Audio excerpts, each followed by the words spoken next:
Hello friends, welcome to my YouTube channel. और काफ़ी दिन से मैंने वीडियोस नहीं डाले। कल मैंने एक वीडियो डाला था अमोनिया के ऊपर। आज मैं आपको सिलिका टेस्टिंग के बारे में डिटेल्स दूंगा कि सिलिका क्या होता है, वाटर सिलिका, और उसको चेक कैसे करते हैं, और क्या पैरामीटर्स होते हैं किस जगह पे पावर प्लांट में। चलिए, ज़्यादा देर ना करते हुए हम लोग वीडियो में आगे बढ़ते हैं, क्योंकि काफ़ी दिन हो गए वीडियोस नहीं डाले हैं। लेकिन आपको अब लगातार मैं कोशिश करूंगा कि डेली एक दो वीडियोस मैं डालता रहूंगा, जिससे क्या होगा कि आपकी जो नॉलेज होगी वो ग्रोथ होगी। ठीक है। और अगर मेरा चैनल चैनल तो नहीं, मगर जैसे मैं आपको समझाता हूँ या आपको जो समझाने की कोशिश करता हूँ या जो पढ़ाता हूँ, क्या उससे आप लोगों को कुछ भी प्रॉफिट होता है? अगर थोड़ा सा भी होता हो तो प्लीज़ मेरे वीडियोस को लाइक करिए, क्योंकि लाइक करने से क्या होता है कि मुझे भी मोटिवेशन मिलता है, और फिर कि मैं और अच्छी अच्छी वीडियोस बनाऊँ, थोड़ा मेहनत करूँ। क्योंकि आज के टाइम पे आप भी जानते हैं कि हर किसी इंसान के पास फालतू समय या किसी काम को लेकर समय नहीं है अदर वर्क के लिए। अब जैसे मैं भी जॉब करता हूँ, सब लोग करते हैं, लेकिन उसके साथ साथ मैं ये भी कर रहा हूँ। क्यों? क्योंकि मैंने जो प्रॉब्लम्स फेस करी हैं, मैं नहीं चाहता कि आप लोग भी वो प्रॉब्लम्स फेस करें। चलिए, देरी ना करते हुए वीडियो में आगे बढ़ते हैं। और अगर मेरे वीडियोस आपको अच्छे लगते हैं तो प्लीज़ मेरे चैनल को सब्सक्राइब कीजिए, और अपने दोस्तों के साथ भी ये वीडियोस शेयर कीजिए, ताकि उनकी भी नॉलेज बढ़े। ओके दोस्तों, चलिए देखते हैं कि सिलिका क्या होता है। तो इसका डेफिनेशन क्या है कि वाटर सिलिका। चलिए एक मिनट रुकिए, मैं कर्सर लगा लेता हूँ ले पेन का। तो वाटर सिलिका क्या होता है कि तो वाटर सिलिका इन वाटर क्या होता है? पानी में सिलिका यानी कि SiO2 एक प्राकृतिक यौगिक है, जो मुख्य रूप से रेत, क्वार्ट्ज और खनिजों से आता है। यह पानी में घुला हुआ डिजोल्व सिलिका या कणों के रूप में कोलाइडल पार्टिकुलेट सिलिका पाया जाता है या कहा जाता है। ठीक है। तो ये तो इसका डेफिनेशन हो गया। अगर कहीं आपको इंटरव्यू वगैरह में पूछा जाता है तो आप उसका सिंपल सा ये 2-3 लाइन का आंसर है, आप दे सकते हैं। इन डिटेल अगर वो पूछते हैं तो उसकी भी जानकारी मैं आपको आगे देता हूँ। और ऐसी ही वीडियोस और पाने के लिए प्लीज़ मेरे चैनल को सब्सक्राइब जरूर कीजिएगा, क्योंकि इससे मुझे मोटिवेशन मिलता है। मैं बार बार यही आपसे बात करता हूँ, और मैंने आपसे कुछ पैसा वगैरह तो नहीं मांग रहा हूँ, और एक क्लिक करने पे आपका कुछ तो नहीं जाएगा, लेकिन मुझे थोड़ा मोटिवेशन मिल जाएगा। ओके, चलिए आगे बढ़ते हैं। तो देखिए प्रकार। तो प्रकार में क्या होता है, मतलब टाइप्स। तो ये देखिए, जैसे बोला गया है डिजॉल्व सिलिका यानी कि घुला हुआ सिलिका। यह पानी में रासायनिक रूप से घुला होता है। इसे आसानी से फिल्टर नहीं किया जा सकता, इसको फिल्टर आप नहीं कर सकते हैं। ठीक है। और जो कोलाइडल सिलिका होता है, यह बहुत छोटे छोटे कणों के रूप में पानी में तैरता रहता है, जो कि फिल्टर से निकालना मुश्किल होता है। इसको भी फिल्टर नहीं किया जा सकता। ठीक है।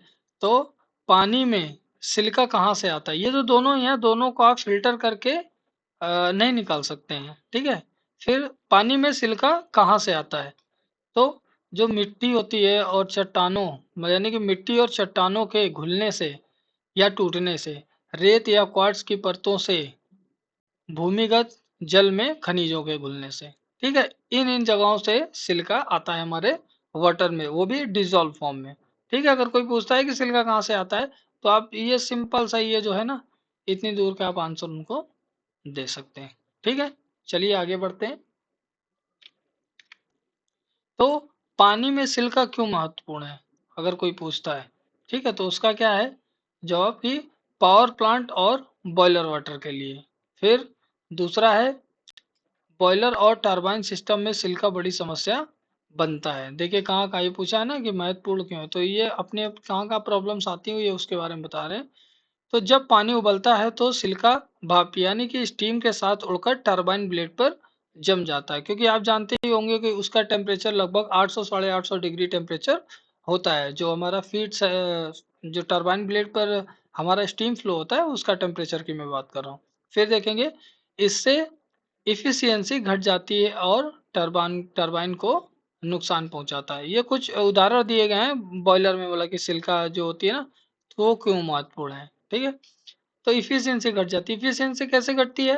क्योंकि जब कोई अगर ब्लेड, अगर इतनी बड़ी अगर कोई ब्लेड है उसका मान लीजिए वेट था 20 केजी, तो वो आरपीएम दे रहा था 1000 केजी, ठीक है, 1000 आरपीएम दे रहा था। लेकिन अगर ये 20 की जगह जब इस पे सिल्का डिपॉजिट हो जाएगा, तो ये मान लीजिए लगभग, मैं एग्जांपल एक दे रहा हूँ, ये 30 हो गया, तो ये आरपीएम है ना, ये इसका कम हो जाएगा। और जो आपकी जनरेटर है ना, जनरेटर से जो शाफ्ट कनेक्ट रहती है, तो उसका भी आरपीएम डाउन डाउन हो जाएगा। और उसकी जो कैपेसिटी थी, जो डिस्चार्ज दे रहा था, जितने मेगावाट वो बना रहा था, जनरेट कर रहा था, उतना नहीं कर पाएगा। तो ये प्रॉब्लम होती है। फिर देखेंगे कि आरओ प्लांट में क्या होता है। तो आरओ प्लांट में सिलिका मेम्ब्रेन पर स्केल बना देता है, जिससे पानी का फ्लो कम हो जाता है और मेम्ब्रेन खराब हो सकती है। यानी कि दोस्तों क्या कहा गया है कि जैसे अगर आप देखे होंगे कि एक जो मेम्ब्रेन होती है, अगर उस पर सिलिका डिपॉजिट होने लगेगा धीरे धीरे, तो क्या होगा, जो उसके ये पोर्स होते हैं, ये देखे होंगे पोर्स जो फिल्टर्स के रहते हैं, तो इनमें क्या रहेगा, वो डिपॉजिट होने लगेगा। और डिपॉजिट होगा तो जाहिर सी बात है कि मान लीजिए 10, इसमें मान लीजिए 10 पोर्स पोर्स थे एक एग्जांपल के तौर पे, और अगर मान लीजिए 5 भर गए हैं, तो 5 का जो आप फीड फ्लो कर रहे हैं वो किस पे इम्पैक्ट डालेगा, बचे हुए 5 पे। तो इसके लिए मेम्ब्रेन फटने का और खराब होने का डर बहुत ज्यादा रहता है, ठीक है। फिर देखते हैं ड्रिंकिंग वाटर, यानी कि पीने के पानी में क्या प्रॉब्लम होती है। तो थोड़ी मात्रा में सिलिका इंसान के लिए हानिकारक नहीं होती है, ठीक है। लेकिन यही silica WHO world health organisation के अनुसार पीने के पानी में सिलिका की कोई निश्चित सीमा नहीं है, लेकिन 25 से 50 मिलीग्राम पर लीटर से ज़्यादा नहीं होनी चाहिए। ये पीने वाले पानी की बात करी गई है, ठीक है। तो चलिए आगे बढ़ते हैं। मैं जल्दी जल्दी क्यों वीडियोस बनाता हूँ, इतना डिटेल में बताता हूँ, उतना डिटेल में, लेकिन इन डिटेल में अगर हम लोग जाएंगे तो लगभग ये 2 से 3 घंटे का वीडियो बन जाएगा। लेकिन इतना देर कोई वेट नहीं करता है और कोई सुनता नहीं है। लेकिन अगर आप लोग चाहेंगे कि मैं इतना बड़े बड़े वीडियोस बनाऊं और आप लोग मेरे वीडियोस देखेंगे और समझेंगे और सीखेंगे, स्किप करके नहीं, एक एक चीजें कैसे पढ़ा जाता है कि नोट करिए और उसको कहीं लिख के रखिए और उसको बार बार उसकी प्रैक्टिस करिए। ये नहीं कि लिख के रख दिया भूल गए, नहीं, ऐसे आप कभी भी सक्सेस नहीं हो सकते हैं। आपका माइंड इतना फास्ट नहीं हो सकता है, ठीक है। तो चलिए देखते हैं कि कंट्रोल और रिमूवल, यानी कि कैसे इसको नियंत्रण में लाया जाता है और कैसे इसको हटाया जाता है। तो देखिए, लाइम सॉफ्टनिंग आप कर सकते हैं, आयन एक्सचेंज का प्रोसेस अपना सकते हैं, आरओ लगा सकते हैं और मिक्स बेड लगा सकते हैं, ठीक है। तो और आप तो ये जानते ही होंगे कि जो आयन एक्सचेंज यानी कि डीएम प्लांट में एमबी ऑलरेडी लगा रहता है, ठीक है। तो आप इन चारों में से कोई भी ऑप्शन कर सकते हैं सिलिका रिमूव होने के लिए। लेकिन आप सोचेंगे क्लेरिफायर में और क्या बोलते हैं डीएमएफ में, एसीएफ में और भी यूनिट जो लगे रहते हैं, एमबीआर में, नहीं, इन जगहों पर आपका जो सिलिका है वो रिमूव नहीं हो सकता है। सिलिका सिर्फ इन्हीं 4 प्लांट्स में ही रिमूव होता है, या और भी इससे ज़्यादा हो सकते हैं आई होप, लेकिन मुझे उसके बारे में जानकारी नहीं। लेकिन 4 के बारे में मैं कंफर्म बोल सकता हूँ कि इन चारों से मतलब कि फिल्टर होता है। चलिए आगे देखते हैं। तो अभी क्या है कि what is the method use, method का यूज क्या किया गया है सिलिका को चेक करने के लिए। तो देखिए क्या मेथड है, स्पेक्ट्रोफोटोमीटर हैक। ये जो आपको हैक देख रहे हैं ना, ये मशीन का कोड नेम है, सिलिका का स्पेक्ट्रोफोटोमीटर की जो सिलिका मशीन है उसका। तो Hach DR3900 test method for silica test in water. तो सिलिका में टेस्ट वेवलेंथ कितनी होती है, तो टेस्ट वेवलेंथ, जो वेवलेंथ आप, ये बहुत जगह इंटरव्यू में भी पूछा जाता है, सिलिका के बारे में ही नहीं, क्लोराइड हो गया, अमोनिया हो गया, हाइड्रोजन हो गया, अगर इन सब चीज़ों के बारे में अगर कोई आप पूछता है लैब में, अगर आप कहीं केमिस्ट की जगह पे जॉब करने जाते हैं, तो आपसे ये भी पूछा जा सकता है कि आप जैसे क्लोराइड वहाँ चेक करते थे तो वो कितने वेवलेंथ पे चेक करते थे, क्योंकि वेवलेंथ जो है वो सेट किया जाता है जब आप उसका ग्राफ बनाते हैं। ग्राफ बनाते समय आपको 810 नैनोमीटर का ही यूज करना है सिलिका के लिए, ठीक है। तो देखिए अभी और क्या है, तो कुछ मेथड में 815 820 एनएमबी यूज होता है, ठीक है। देखिए 10 20, अब जैसे 810 है ये, तो ये 805 भी है और 800, इतना भी वो मतलब यूज कर सकते हैं आप, क्योंकि 19 20 तो चलता है, लेकिन 17 20 16 20 इतना नहीं चलता है। आप समझ ही गए होंगे मैं क्या समझाना चाह रहा था आपको। और लैब किट और इंस्ट्रूमेंट पर डिपेंड करता है। ये देखिए मैंने आपको बोला नहीं कि लैब की किट कैसी है और इंस्ट्रूमेंट कैसा है। चलिए आगे बढ़ते हैं। तो देखेंगे glassware and chemicals use for testing, मतलब सिलिका के टेस्टिंग के लिए क्या क्या ग्लासवेयर्स यूज होते हैं और क्या क्या केमिकल यूज होते हैं। तो फर्स्ट ऑफ ऑल है हमारा अमोनिया सॉल्यूशन। ये एक 2 लीटर की कैन में आता है, ग्लास जार में, प्लास्टिक में भी आता है। और ये थोड़ा कॉन्सेंट्रेटेड होता है, ये प्योर नहीं होता, ये कॉन्सेंट्रेटेड ही होता है। फिर क्या है, ये दिख नहीं रहा दोस्तों क्या था। ठीक है, इसके बारे में चलिए बताता हूँ। तब तो इसके बारे में समझते हैं। तो ये है ऑक्जेलिक एसिड, फिर है अमोनियम मोलिब्डेट, फिर HCl। ये हो गए केमिकल्स के नाम।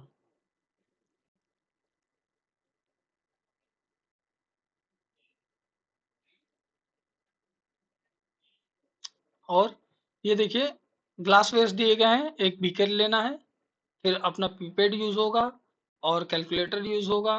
एक जो मिक्सिंग करने वाली एक रॉड होती है, ग्लास रॉड।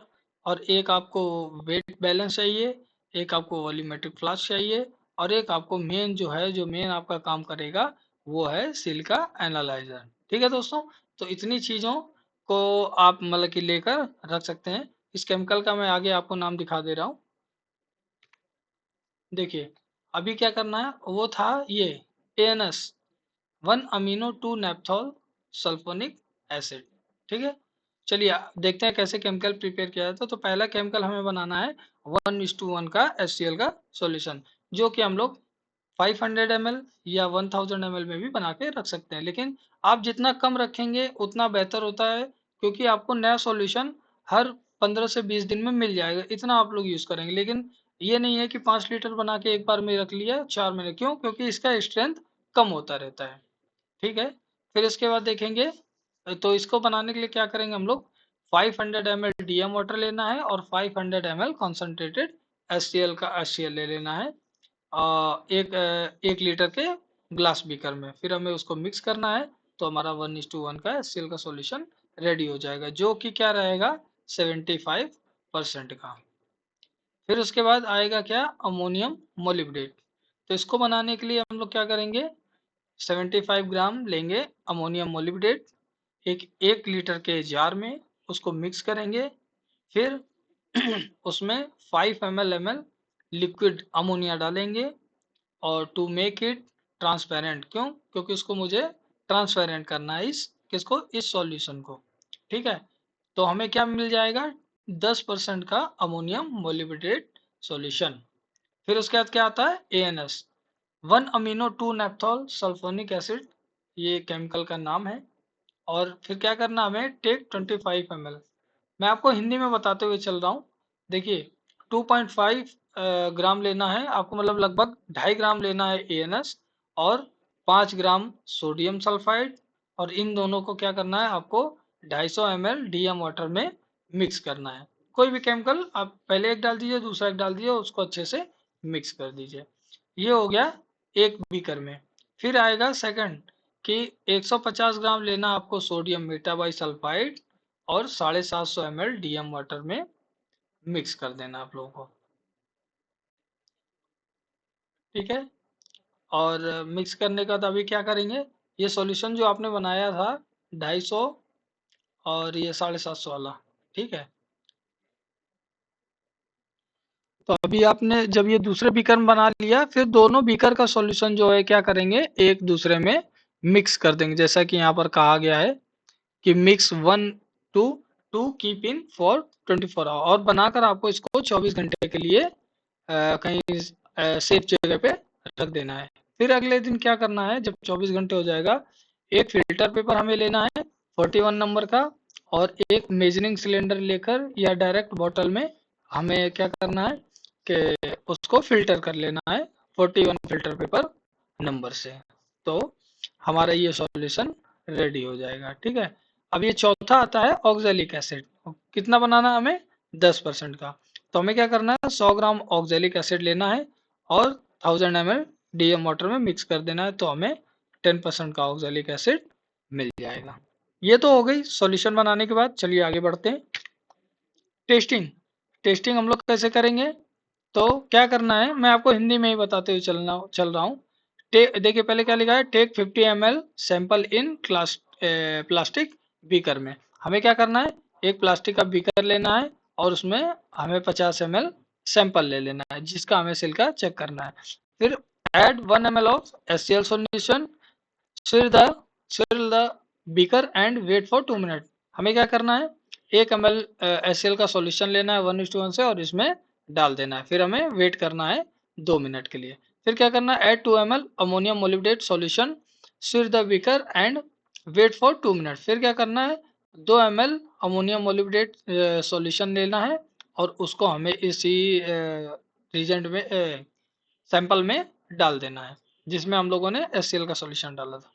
ठीक है, अभी क्या आएगा, तीसरा है add 3 ml of oxalic acid, swirl the beaker and wait for 3 minute. आपको क्या करना है, 3 ml ऑक्जेलिक एसिड लेना है और इसी में डाल देना है सैंपल में। फिर चौथा है, और फिर क्या करना है, 3 मिनट का हमें वेट करना है। फिर क्या करेंगे, add 2 ml of ANS solution, swirl the beaker and wait for 4 minute. हमें क्या करना है, 2 ml ANS सॉल्यूशन को उठाकर इसमें बीकर में डाल देना है और हमें वेट करना है 4 मिनट के लिए। उसके बाद क्या लिखा है, prepare the blank fill sample cell with 10 ml of DM water. हमें क्या लेना है, क्यूवेट भी बोलते हैं इसको, क्यूवेट जिसमें हम लोग चेक करते हैं। क्यूवेट लेंगे और उसमें 10 ml DM वाटर डालेंगे और फिर उसके बाद क्या लिखा है, clean blank cell and insert blank cell holder, push 0 to display show 0 milligram per litre. यानी कि जो हमारा स्पेक्ट्रोफोटोमीटर रहेगा उसमें जहाँ हम लोग सैंपल पुट करते हैं वहाँ पर इसको जो हमारा ये क्यूवेट है उसको यहाँ पर पुट करेंगे और यहाँ पर एक बटन रहेगी जीरो की, तो आप जीरो लिखा रहेगा इंग्लिश में ZERO, उसको प्रेस करेंगे तो ये आपका ब्लैंक सैंपल तैयार हो जाएगा। फिर क्या करेंगे, after waiting for 1 minute add 10 ml of sample. जो आपने सैंपल बनाया था इसको क्या करेंगे, इसको आप फेंक देंगे और इसमें क्या करेंगे, आप जो सैंपल है उस सैंपल को 10 ml ले लेंगे। फिर क्या लिखा है, clean sample cell and insert prepared sample into cell holder and push read. फिर उसको इस क्यूवेट को हमें यहाँ डालना है और उसके बाद वहाँ पर रीड का एक ऑप्शन रहेगा, बटन रहेगा, उसको आपको प्रेस करना है। फिर क्या होगा, result be shown in milligram per litre silica, then record the results. फिर आपको क्या करना है, आपके सामने PPB में या PPM में जैसा आपने ग्राफ बनाया होगा उस हिसाब से आपको सिल्का वहाँ पर शो हो जाएगा और आपको वो रिजल्ट नोट करके रख लेना है। तो चलिए दोस्तों, यही जानकारी मैं आपको देने वाला था। तो जानकारी कैसी लगी प्लीज़ कमेंट में ज़रूर बताएं और आपको नेक्स्ट कौन सा टॉपिक पर वीडियो चाहिए वो अपनी तरफ से आप बता सकते हैं, जिसमें आपको प्रॉब्लम होती है समझने में, मैं उस पर भी एक वीडियो बना दूंगा। चलिए मिलते हैं नेक्स्ट वीडियो में, ज़्यादा देर करते हुए। इस वीडियो को अगर नहीं समझ में आता है तो आप बार बार रिपीट करके इसको देखिए, लेकिन समझ कर देखिए। जो आप अगर ये काम कर चुके हैं या कर रहे हैं या सीख रहे हैं तो उससे मैच करके देखिए, क्या ये चीज़ें उससे मैच हो रही हैं, क्या डिफरेंस है इनमें और उसमें, दोनों मेथड में। ठीक है, चलिए मिलते हैं नेक्स्ट वीडियो में, तब तक के लिए पढ़ते रहिए, बढ़ते रहिए। Thank you.